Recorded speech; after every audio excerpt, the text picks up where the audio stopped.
മന്ത്രവാദം നടത്തിയെന്നാരോപിച്ച ഒരു കുടുംബത്തിലെ 5 പേരെ ആൾക്കൂട്ടം തീയിട്ടു കൊന്നു. ബീഹാറിലെ പൂർണിയയിലാണ് സംഭവം. ഞായറാഴ്ച വൈകിട്ടാണ് ഈ കൊടും ക്രൂരത നടന്നത്. കൂട്ടക്കൊലയിൽ നിന്ന് രക്ഷപ്പെട്ട 16-കാരൻ വിവരം പോലീസിനെ അറിയിക്കുകയായിരുന്നു. കൂടുതൽ വിവരങ്ങളുമായി അനൂപ് ദാസ് ചേരുന്നുണ്ട്. അനൂപ്, ഞെട്ടിക്കുന്ന ഒരു വാർത്ത തന്നെയാണ്. ഈ കൊടും ക്രൂരത നടന്നത്. എന്താണ് സംഭവിച്ചത്?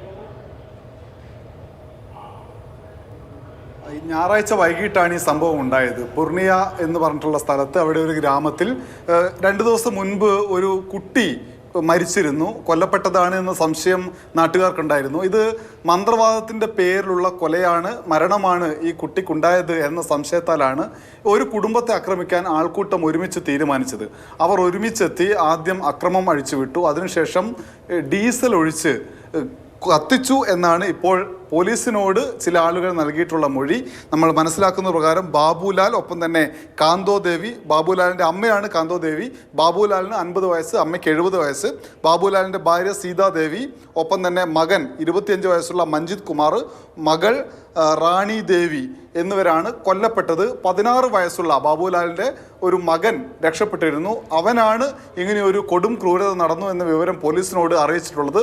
പോലീസ് എത്തി കാര്യങ്ങൾ പരിശോധിച്ചപ്പോൾ ഗ്രാമത്തിലുള്ള ഒരാൾ പോലും ഈ അന്വേഷണവുമായി സഹകരിക്കാൻ തയ്യാറായില്ല.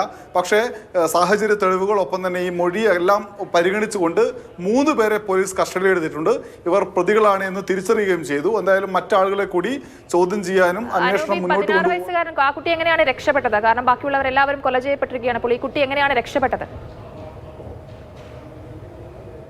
അക്രമം നടക്കുന്ന സമയത്ത് രക്ഷപ്പെട്ടു എന്നാണ് അവിടെയുള്ള പ്രാദേശിക മാധ്യമങ്ങൾ റിപ്പോർട്ട് ചെയ്യുന്നത്.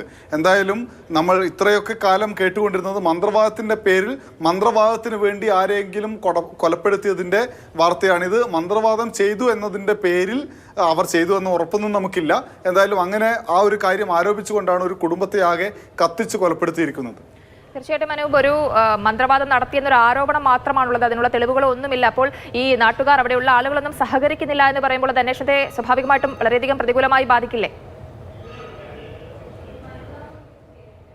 ഉറപ്പായും പ്രതികൂലമായി ബാധിക്കും. പക്ഷേ ഇതിലുള്ള ഒരു പ്രധാനപ്പെട്ട കാര്യം 16 വയസ്സുള്ള ഒരു കുട്ടി രക്ഷപ്പെട്ടു എന്നുള്ളതാണ്. ആ കുട്ടി നടന്ന ആക്രമം മുഴുവൻ നേരിട്ട് തന്നെ കണ്ടുനിന്ന ആളാണ്. അതുകൊണ്ട് തന്നെ പ്രതികളെ കുറച്ചൊക്കെ തിരിച്ചറിയാൻ സഹായിക്കുമെന്ന് പോലീസ് കരുതുന്നു. ചില ആളുകളുടെ കൂടി പ്രതികളുടെ പേര് പോലീസിന്റെ കയ്യിലുണ്ട്.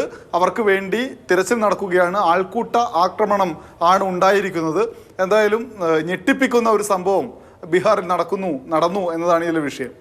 തീർച്ചയായിട്ടും അനൂപ്, എന്തായാലും വളരെയധികം ഞെട്ടിക്കുന്ന ഒരു വാർത്ത തന്നെയാണ് ഇത്. കൂട്ടക്കൊലയാണ് നടന്നിരിക്കുന്നത്. മന്ത്രവാദം നടത്തിയെന്ന് ആരോപിച്ചുകൊണ്ടാണ് ആൾക്കൂട്ട ആക്രമണം നടത്തിയിരിക്കുന്നത്. ഈ കൂട്ടക്കൊലയിൽ നിന്ന് രക്ഷപ്പെട്ട 16-കാരനാണ് വിവരം പോലീസിനെ അറിയിച്ചത്. പോലീസ് സ്ഥലത്തെത്തി അന്വേഷണത്തിന്റെ ഭാഗമായി എത്തുമ്പോൾ പോലും ആ നാട്ടുകാർ ആരും തന്നെ സഹകരിക്കുന്നില്ല എന്നുള്ള വിവരം കൂടിയാണ് ലഭിക്കുന്നത്. എന്തായാലും വളരെ ഞെട്ടിക്കുന്ന ഒരു വാർത്ത തന്നെയാണ് പുറത്തു വന്നിട്ടുള്ളത്. അനൂപ് ദാസാണ് വിവരങ്ങൾ പങ്കുവച്ചത്.